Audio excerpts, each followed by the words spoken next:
Pagelaran Euro tahun 2024 ini terasa sedikit membosankan karena tim-tim unggulan yang seharusnya menampilkan permainan yang bagus malah menampilkan permainan yang membosankan. Maka dari itu, di video kali ini aku akan mencoba sedikit memberikan pandanganku terkait dengan jalannya Euro setelah dua minggu terakhir Euro ini digelar kayak gitu.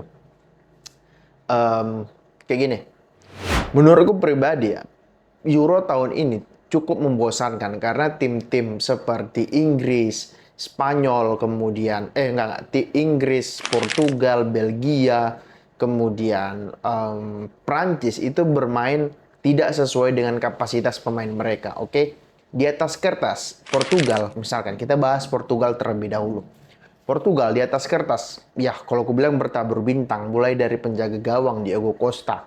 Oke, di belakang itu ada Ruben Dias, di kanan ada Cancelo, di kiri ada Mendes. Oke, di tengah malah lebih gila lagi, ada Palhinha, ada Vitinha, ada Bernardo Silva, ada Bruno Fernandes. Oke, di depan mereka bahkan punya pemain bernama Cristiano Ronaldo, di kiri ada Leo, di kanan mungkin nanti ada Conceição atau siapapun. Tapi ya, setelah dua laga yang dijalani mereka memang menang. Iya, betul, mereka memang menang. Tapi lihat pertandingan pertama, mereka hampir kalah loh lawan lawan siapa ya mereka yang hampir kalah?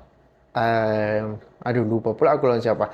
Ya pokoknya ada mereka yang mereka kebobolan duluan, tapi beruntungnya ya di menit-menit akhir mereka dapat satu gol bunuh diri dan kemudian terakhir blunder, kemudian Conceição bisa mengkonversinya menjadi gol, mereka bisa menang 2-1. Tapi sepanjang permainan mereka bermain membosankan, banyak banyak dribbling kiri kanan, kemudian ya aku udah berulang kali bilang Leo ini bukan pemain bagus, bahkan bahkan bukan pemain top, bahkan bagus saja nggak, cuman levelnya oke. Kita lihat di pertandingan pertama dia main banyak, dapat peluang, banyak dapat bola, banyak hilang.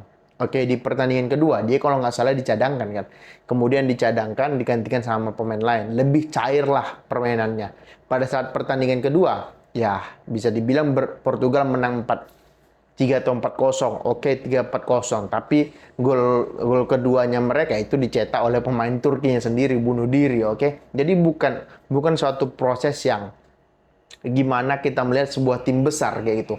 Padahal kita lihat pada saat penyisihan, pada saat kualifikasi, ya mereka mereka itu menang banyak gol, 5 gol, 6 gol, 4 gol gitu kan. Banyak-banyak gol lah, tapi di Euro kali ini bisa dibilang mereka sedikit seret kreativitas. Padahal di tengah mereka punya Bruno, punya Bernardo yang kreativitasnya ketika di klub itu kreativitasnya luar biasa. Tapi aku tetap bilang Portugal salah satu unggulan juara, gue bilang, karena ya bukan karena faktor Ronaldonya, karena memang faktor squadnya dan juga selama kualifikasi kalau aku pribadi menilai mereka bermain bagus kalau aku pribadi ya kayak gitu. Kemudian tim lain yang bermain, menurutku bermain membosankan adalah Prancis kayak gitu. Prancis coba kalian pikirkan, sebelum mereka bermain kemarin melawan, aduh lawan siapa sih mereka kemarin? Yang terakhir mereka melawan Polandia, mereka sudah lolos ke babak selanjutnya loh.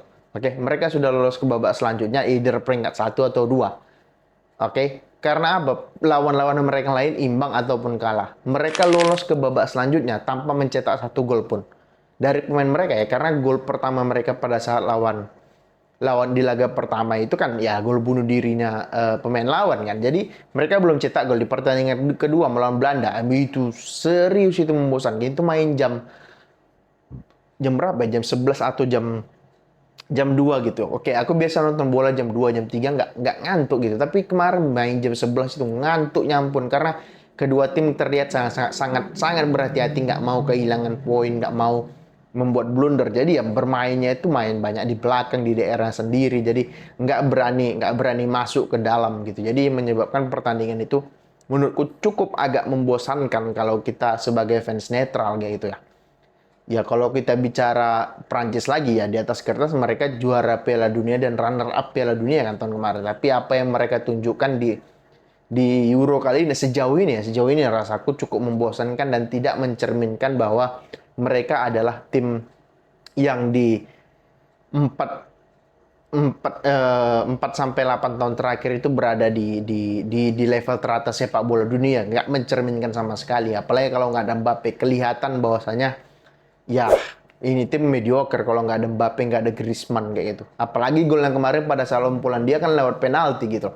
Nggak ada satupun peluang yang besar rasaku yang dicetak oleh Prancis. Belum lagi pemain yang namanya Dembele. Aku bingung kalau masih ada orang bilang pemain yang namanya Dembele itu pemain bagus. Ya nggak ada bagus-bagusnya. Bagusnya cuma sisi apa? Sisi sprint, sisi first touch jelek, dribbling jelek, oke, visi jelek, finishing apalagi gitu. Jadi aku nggak ngerti kalau masih ada orang bilang Dembele ini pemain bagus ya. 11-12 sama inilah Leo gitu. Kalau menurutku pribadi, kita sebagai fans netral menilai kok pemain kayak gini kok terus dimainin sih gitu loh. Nggak, tapi mungkin aja nggak ada penggantinya atau Deschamps lebih, pelatihnya Didier Deschamps itu lebih suka sama Dembele, ya itu kan pelatih dan pemain itu kan cocok-cocokan aja gitu. Kemudian ya itu dua tim, kemudian Belgia, Inggris yang paling apa ya, sangat disayangkan itu kan Inggris sebenarnya, karena bisa dibilang ya liga mereka liga paling kompetitif di dunia, tapi timnya kayak gitu. Kau bilang salah Southgate, karena apa? Karena dia tidak memanggil Rashford, tidak memanggil Grealish, dan juga karena si ini cedera ya, si Maguire cedera ya. Yang aku salah adalah susunan line up-nya. Di kanan dia oke, dia mau mainkan Walker, oke, fine, gak ada masalah.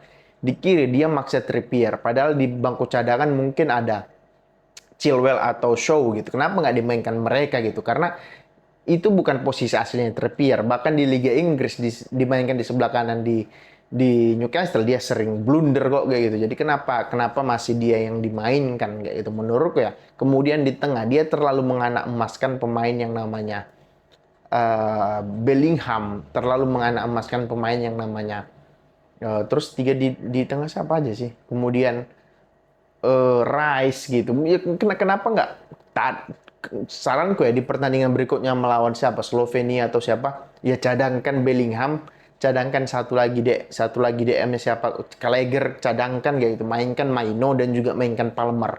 Oke. Terbukti mereka kan lebih konsisten. Iya, Bellingham konsisten di Real Madrid, tapi kan dua pertandingan ditunjukkan Bellingham ya dia nggak bisa apa-apa selain gol dia di pertandingan pertama, nggak bisa ngapa-ngapain juga dia kan. Di pertandingan kedua kemarin juga nggak bisa ngapa-ngapain, terlihat kayak gitu. Nah, kemudian kenapa kau bilang dia salah tidak memanggil Grealish dan juga Rashford? Mungkin Grealish nggak dipanggil karena cedera. Rashford, sejelek-jeleknya Rashford, kalau pertandingan besar, dia selalu bisa memberikan warna sendiri gitu. Oke, ini adalah pemain dengan pemain yang selalu menonjol ketika laga-laga besar. Kenapa? Dia punya speed, dia punya finishing, dia punya dribbling, dia punya visi. Yang jadi masalah sama dia adalah inkonsistensi. Kenapa? Ya Southgate itu nggak memanggil dia. Aku nggak paham juga, yang dipanggil malah Anthony Gordon lah.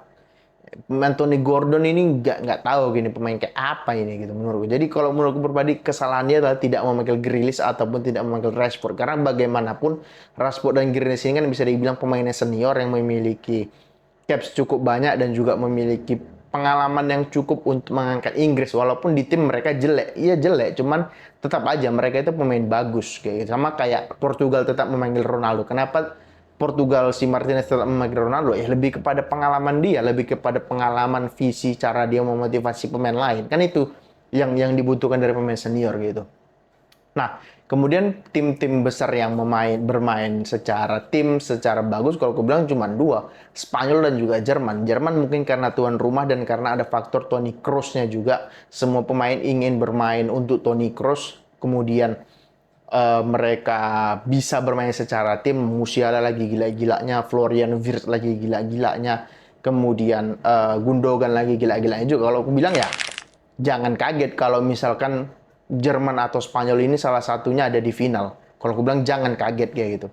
Menurut gue ya secara yang ini, yang makanya kita lihat besok bagaimana drawingnya untuk 16 besarnya kayak gitu kan. Kemudian Spanyol juga bermain bagus karena memang mereka nggak punya pemain bintang. Siapa sih pemain bintang? Mungkin cuma Rodri yang topnya gitu. Yang lainnya kalau aku bilang ya cuma sekelas bagus aja kayak gitu. Jadi kalau menurutku jangan heran kalau antara Spanyol dan juga Jerman ini salah satunya ada di final bahkan menjadi juara. Jangan heran kalau aku bilang. Oke, itu dulu konten kita kali ini, sudah 10 menit. Bagi kalian yang suka silahkan di subscribe, di komen, di like. Bagi kalian yang nggak suka silahkan ya nggak apa-apa di skip aja. Oke, terima kasih, semoga terhibur.